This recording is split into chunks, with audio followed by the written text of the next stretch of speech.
Good evening, members and officers. Welcome to the Licence Committee on the 13th of February. First, before I hand you over to Penale, I'd like to say a good welcome to Councillor Aldock, his first meeting tonight on the licensing, and also to Councillor Clay, first meeting tonight. Thank you. Welcome. I'll hand you over to Penale. Thank you. Thank you, Chair. Members are reminded that we will be using the audio-visual system this evening, and the meeting will also be streamed live on YouTube. Members are also asked to physically raise their hands in the usual way to indicate they wish to speak, to use their microphones when speaking for the benefit of all present. The microphone is live when the red line displays. Please switch your mobile phones to silent. I better check mine. I will now provide the reminder to evacuation procedures. In the event of having to evacuate the council chamber, please leave by one of the 6 emergency exits around the sides of the chamber. Please assemble at the far side of the front car park nearest to the park entrance. Officers will be on hand to assist persons who require any assistance. Public recording of the meeting. There is a legislation that allows the public to film, record, or use social media at a council meeting. This must not be disruptive to the good order of the meeting, nor include any filming or recording of the public sitting area. I think that's it. Thank you, Penale. I'll carry on with the meeting then. First item, apologies, absence of apologies. Have we got any? None. Item 2, declarations of interest. Councillor Clay. I've been advised that because I have an interest in I hold the office of Treasurer of Friends of Asforby Hill, which is school PTA, and I'm the name promoter of the school lottery, and which is the Small Society Non-Commercial Lottery Licence and prize raffles. And I understand from advice that the performance report being discussed tonight does cover small lotteries, but having declared an interest, I'm advised that I don't need to withdraw from the meeting. Thank you. Chair, yeah, I'd agree with that. This is about past performance. It's not considering a change to the, for example, the fees or an individual application of any sort. So that's not something that would affect you. Thank you, Clive. Has any more got any interest? No, move on then. Thank you. Item 3, minutes. To be confirmed, the minutes of the meeting held on the 22nd of June 2023. Minutes to be confirmed as approved unless any member wishes to raise any concerns. Amendments, sorry. Any members? Right. Therefore, then, I propose to the minutes. Can I have a seconder, please? Councillor Orlett. Thank you. Seconder. That's passed. Thank you. Minutes, item 4, minutes from the subcommittees. To note, the minutes of the licence subcommittee as followed. Right. Hey, licensing subcommittee held on the 9th of August and held on the 22nd of January. Right. Has anybody got any recommendations on them, on the minutes? No? Right, so that's it. So what do we do there, Clifford? So we just, that's it, it's passed then, are they? Moved them, thank you. Yeah, thank you. They're moved. Thank you. Thank you very much for that. Item 5, taxi licence application fees for 2024-25. Penale to do presentation. Thank you, Penale. Thank you, Chair. Actually, I'm going to pass it to Elaine, who will present the report. Thank you, Chair. Thank you, Penale. Yes, members, the purpose of this report is to advise members on the proposed fees for the taxi license applications and to just explain the due process for approval of the fees. So the taxi license fees were last increased back in 2017. So it's been a considerable time, and in 2021, the licensing committee agreed to freeze the taxi fees to support the trade in recovering from the effects of the pandemic. Obviously, the fees do need to be reviewed because it's been some considerable time since they have been increased, and the cost of delivering the service by the Melton Borough Council has obviously increased over that time. The Constitution does delegate the relevant director to approve locally set fees, and this does include the taxi licensing fees, and in consultation with the portfolio holder, a 4% increase in line with other locally set fees was proposed. Hackney carriages, the taxi application fees and charges, there's a legal process that we have to go through to before we can implement any changes for the Hackney carriage taxi fees. And that's set out in the Local Government Miscellaneous Provisions Act 1976. And this will mean that there's a public notice that goes out for public consultation, giving 28 days for members of the public, members of the trade, to submit any comments or representations to the proposed fee increase. The committee report actually is asking for delegated authority to the Director of Growth and Regeneration in consultation with the portfolio holder to consider any objections that have come in, and say following the consultation for them to take effect in the new financial year. One of the other things that we're looking to do as well is the introduction of Taxi Plus. Now, the Taxi Plus system will it's a nil financial contribution to the local authority, but it will effectively streamline the taxi process. So it's an online subscription for the taxi trade.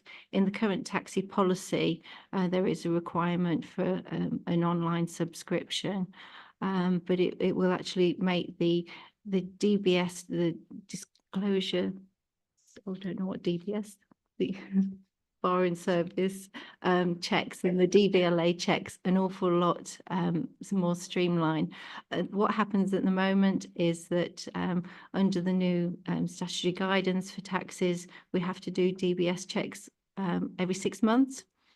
So there is a fee to the trade that the team administer the DBS checks, and then they pass on the charge of the DBS check to the trade when they've done the completed check. Through the Taxi Plus service, it's an online subscription. The trade will effectively purchase their first DBS check, and then they subscribe to an online checker, an updated service, which will then the licensing team will be able to log into that service and see whether there's been any changes to the DBS status. If there's been no DBS change to the status, then they won't need an updated DBS from the taxi trade. However, it will flag if there has been any additional criminal convictions that have been added to the DBS. So they will effectively then need to be able to get a new DBS check done. So for the majority of the taxi trade, if there's no changes to their DBS status, they won't need to pay for an in-year DBS check, which will be a considerable saving to them, but it will also be a considerable saving in time for the staff with the resources of processing that. Roughly, it takes about an hour over the lifetime of the a license to process those DBS checks. So when you look at the numbers of DBS, the licensed drivers that we've got. For example, at the minute, we've got 56. Over the course of their license life, you're actually saving an awful lot of administration time by going through this more streamlined service. So the proposal is as well that we move to that approach to do the DBS checks. As it says in the report, nil cost to the council, and the cost of the service will be met by the trade, but they already are doing a subscription service. But it then also means that we'll be able to keep the license application fees to a minimum, because our administration costs, which we can take into consideration when setting locally administered fees, is actually kept to an absolute minimum. So the fees that we are proposing are set out in Appendix A of the report. And just to give members a bit of comparable, we've done a bit of a benchmarking exercise with the Leicestershire authorities, which are set out in Appendix B. And generally speaking, Melton's, even on the increase at 4%, the licence application fees are very favourable, comparable with other local authorities across Leicestershire. We have also, we had a recent taxi trade meeting where we did bring up the proposed licensed fees at that meeting. And yeah, it was sort of well received by the trade during the meeting. There was that understanding that, you know, it's not gone up since 2017, and, you know, a 4% increase when you look at the changes in the actual license application fees over the course of a life of a license, it's not a huge increase. So yeah, Chair, that's the report. If there's any questions or queries, I'll be happy to take them. Joe, got anything to add to it? No, or is that okay? Okay, thanks, Elaine. Thank you for the report. Members. Chair, the chairperson to invite the proposer and seconder, please. Sorry, thank you. No, after the debate, yeah. Right. Right, thank you. Yep, so you're happy to propose, are you? Yep. Thanks, you, councillor. Go second. And second, councillor Atherton. Thank you. Right, now the chair will open the debate to invite members to raise their hand to any to wish to speak. Thank you. Any members wishing to speak? I think it was first, and I think sorry. Okay. Yeah, that's all. Can you use your mic, please? Yeah. I do beg your pardon, Chairman. Can we just say thank you to the officers for the report? Very succinct, very understandable, and straightforward. And I believe everything I've been told. Notwithstanding my concerns about the process with respect to the Constitution, which is a discussion for another day, I think the substantive points are that the proposed increases are within a sensible margin, and that was evidenced both by Appendix B, really, and it's a bit of a catch-up process. And I do like, in particular, the move towards Taxi Plus for all the reasons that have been given. I think this is a first-rate piece of work, and I do commend the officers for their efforts on this. It's not an easy area, licensing at times, and I did speak to Councillor Glancy today, who is the portfolio holder, just to make certain that she was happy, and she confirmed that to me, so I can report that. And it's good to hear that the trade are happy as well. It's always good to hear that people are happy about something. Okay, so that's what I want to say, Chair. Thank you. Anybody else? Councillor Lumley. Thank you, Chair. Yeah, just to support the comments from Councillor Ornett, excellent points, back them all the way. I just want to ask a couple of things, just regarding the DBS checks. Is it an enhanced one that taxi drivers have to? Yeah, okay, thank you. Just because I know there's 3 different types, and that's the most maximum one. I was just thinking, because I know there's been issues around the country of drivers where it's there's been issues there.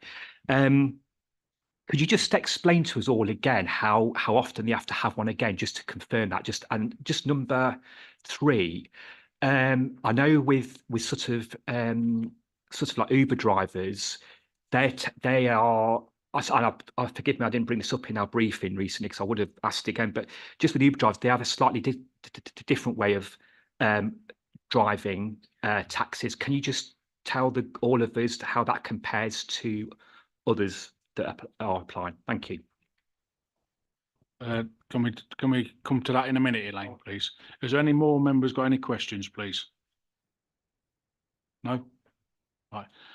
Can you come back, please, for the question, please? Yeah, no problem, Chair. Yeah, in relation to the DBS checks, what happens at the minute is every 6 months, the team have to manually sort out all the DBS checks, send people reminders to get them done. It's a very manual process. I say the new statutory guidance for taxis and private hire does recommend that these checks are done every 6 months. Which is good, because the whole purpose of these is to ensure that it's public safety, and an annual check. A lot can happen in that period, but also Taxi Plus then enables the team to be able to just do spot checks, so not necessarily waiting for the annual or the biannual DBS updates and checks that they have to do. If we get a complaint, for example, they'd be able to use that as a source to just go online, log into the portal and have a look to see if there's been any changes on that particular driver.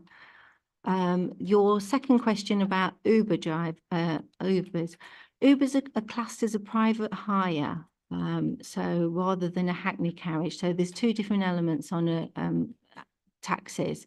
You've got the hackney carriages, which can sit on the ranks and ply for trade, whereas private hire have to be pre-booked.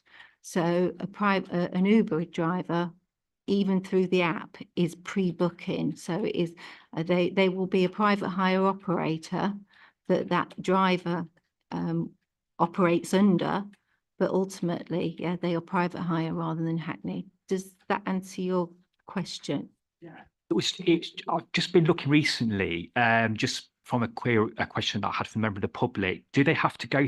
Uber drivers have to go all through the processes of taxi licensing, or is it actually quite skimmed down? No, they go through exactly the same process to be a licensed driver, whether they're Uber, whether they're what class as an ordinary private hire. Just because they're going through Uber, there's no reduction in the checks and balances that driver would have to have gone through. Got Thank any you. more questions? You're right. You're right, Councillor Lumley. I'd like to bring Clive in. Clive just wants to mention something. Just on that particular point, I just wanted to confirm that the High Court has considered that, and it's been confirmed that they are no different. They're still private hire vehicles. So that legislation does apply. But I do have another observation to make, but I'll wait till you're ready to move the report. You sure? Yeah. Any more questions? All right.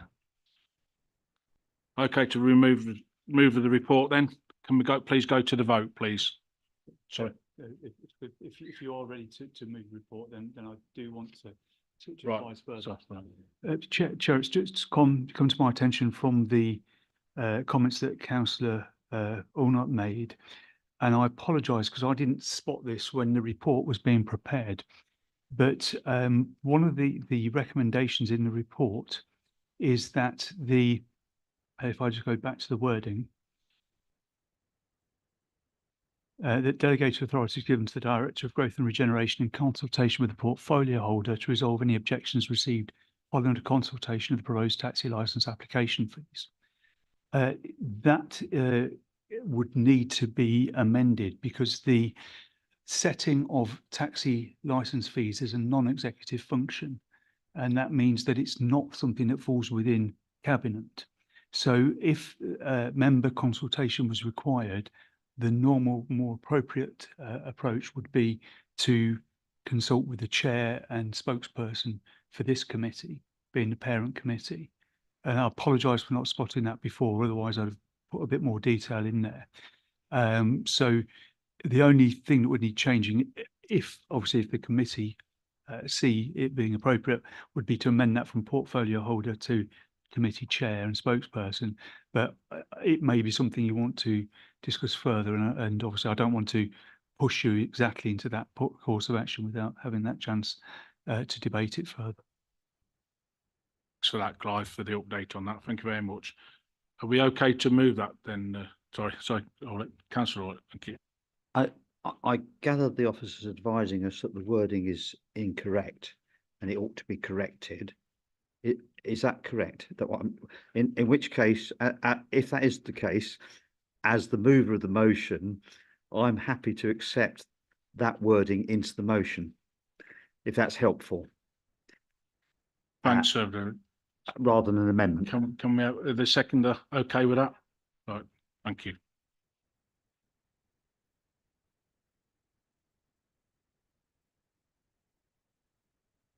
Can we go to the vote then, please, members? Oh, is that all? That's all four. That's carried.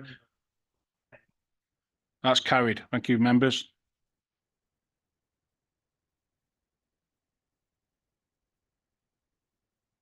Item 6, licence performance report. Penali to for the report. Thank you, Penali. Thank you, Chair. Again, Joe Belcher, the team leader for licensing team, would present this report.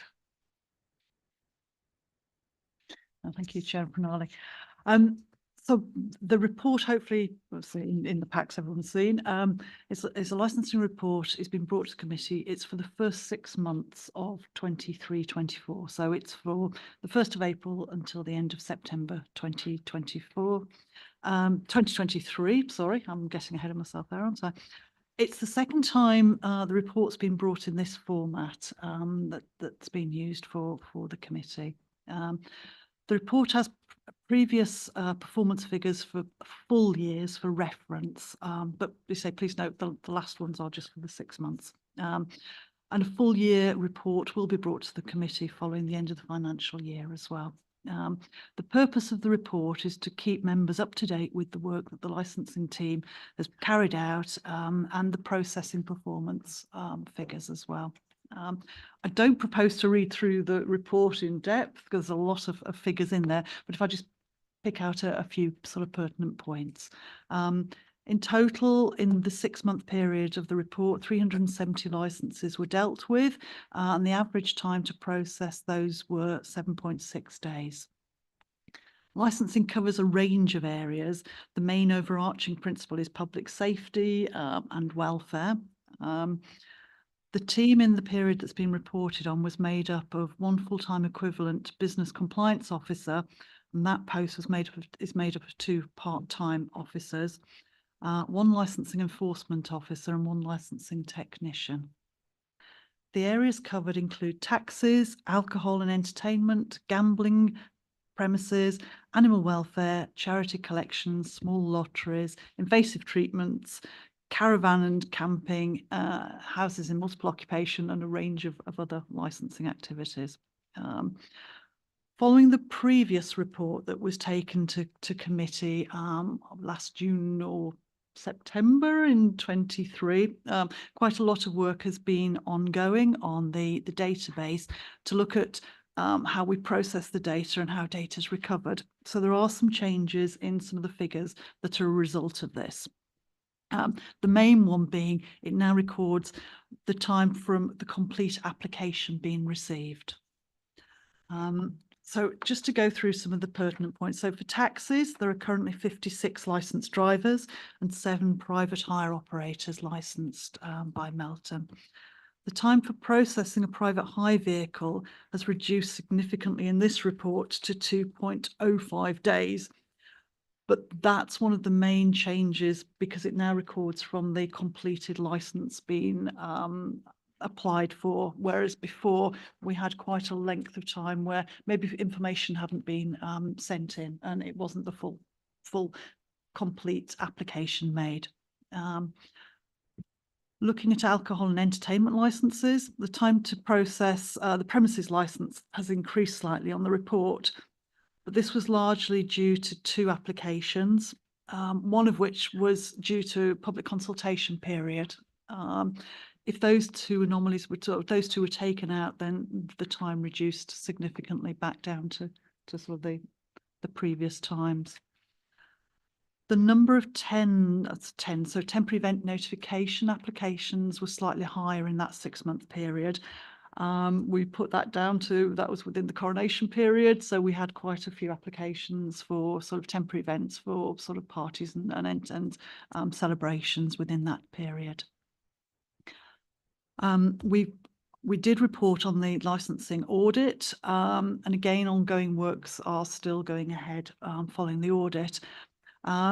One of the main ones is looking at upgrading the software. We're working with our software provider to allow us to publish the public registers online, which will significantly reduce the time that it takes the team to manually pull out those figures. Those works are still ongoing with the software provider, but that's been managed sort of internally. The licensing enforcement policy has now been published. That is one of the actions. That was actually published beginning of this year. So it's outside of the reporting period, but that was one of the actions that we said we'd do, and that has now gone online.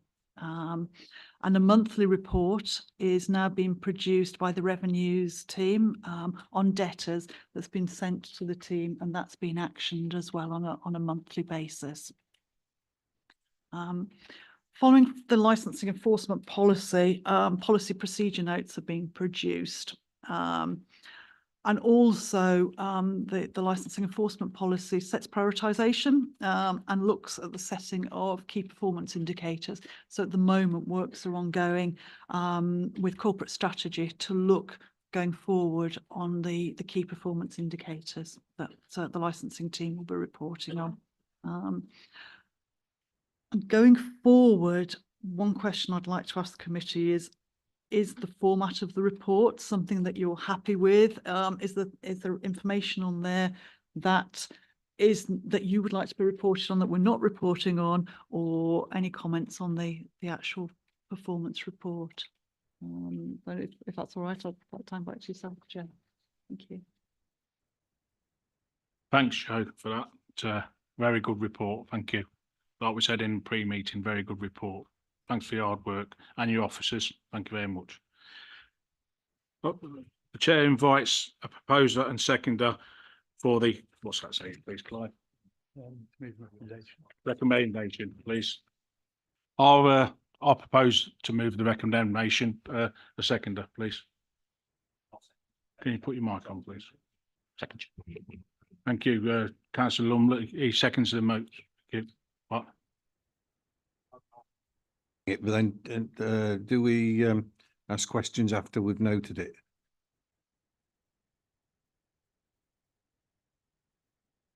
Thank you. The chair to open the debate, to invite members to raise their hand and relate their wishes to speak. Thank you.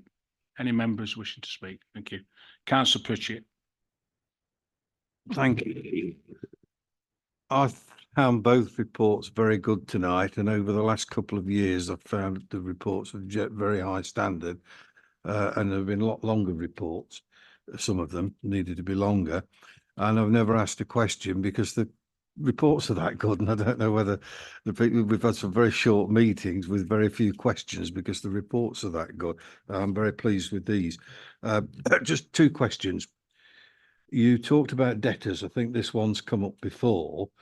To clarify about when people put pay it with a fee with the application, and the circumstances where we do get a debtor. That's the first question.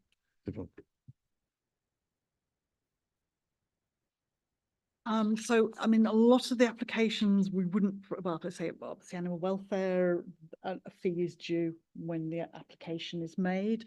And then some of the others have been longer standing, maybe premise licenses where the renewal goes ahead, but they don't pay the fee. So it is then chased via the report, and then we go back to those applicants. So it's more of a renewal, but it's not where a first application's put in, if that makes sense.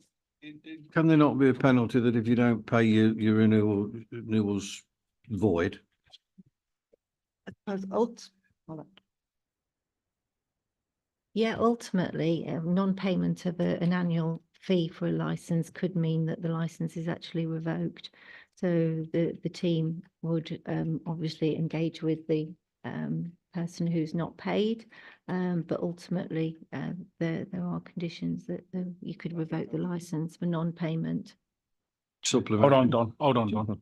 Clive just wants to come in there, please. Just to add add to the point that Elaine has made, the legislation sets out a process, so depends on whether it's an administrative error, and we have to give them notice, and then if they respond basically and say it's an administrative error, we have to give them a chance to pay. Now, obviously, most people will say it's an administrative error because they don't want to use their license. But the thing is, unfortunately, is there is that set process, so we don't have we don't have quite the enforcement powers to make it an instant matter, and we have to follow that, and that's why some of these debts remain outstanding for a while. I'm more interested in the amount we've got and how much staff time is being taken up with this. If you can't answer it easy, we'll leave it for another day. I would have to look now. A lot of work has been done historically. The number of debts has reduced significantly now. So we are talking a small number, whereas it's over the last few years, a lot of work was done to bring that And down. can I just let Penali come in and explain that, please? Thank you. So following the audit, audit identified that we had a huge issue with debt within licensing area. And over the last 1 year, the team has worked really well with the debt collection team as well as the finance team. And I haven't got exact number at this point in time, but for the last quarter's performance checking would identify that the debt had come down from about 20,000 to only 700 at one point. So it's a moving feast because the debt keeps on incurring, but we are very much on top of it. And yeah, we have made a huge dent in what was the situation. So I'm quite pleased with that. Thanks, Penali. Did that answer you? Yeah, we'll leave it at that. That's low. Yeah. The second question is, it's costs linked to licensing for the one particular large event festival. There was an item in the budget for extra money. I think it was for noise reduction, some sort of monitoring figure. Does the license fee? It said that in future years you may ask the license application to pay for it in the budget papers. I mean, do they have to pay for it? Is it expected to be? Is it monitored in the fee? And don't we have the equipment already for monitoring noise? So some explanation of that would be useful.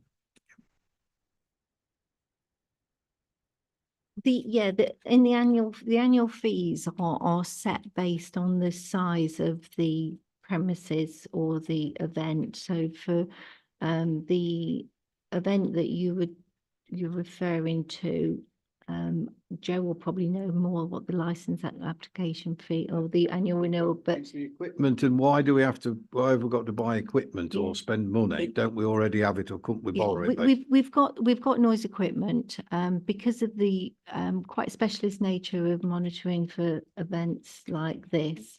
It is that external support and validation that we're looking to use the additional resources for this upcoming event. Because obviously we've taken there is the risk of legal challenge if we, or if we want to be able to confirm that there's been a breach of any license conditions. It's just having that assurance, I think, for the council to be in a position to take.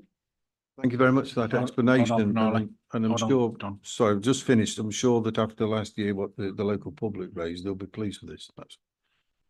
Penali's coming in. Thank you. Yeah, just wanted to confirm the budget request is not just for the equipment, it's more for the expertise to actually collect the data, because the event runs overnight and over 4 days.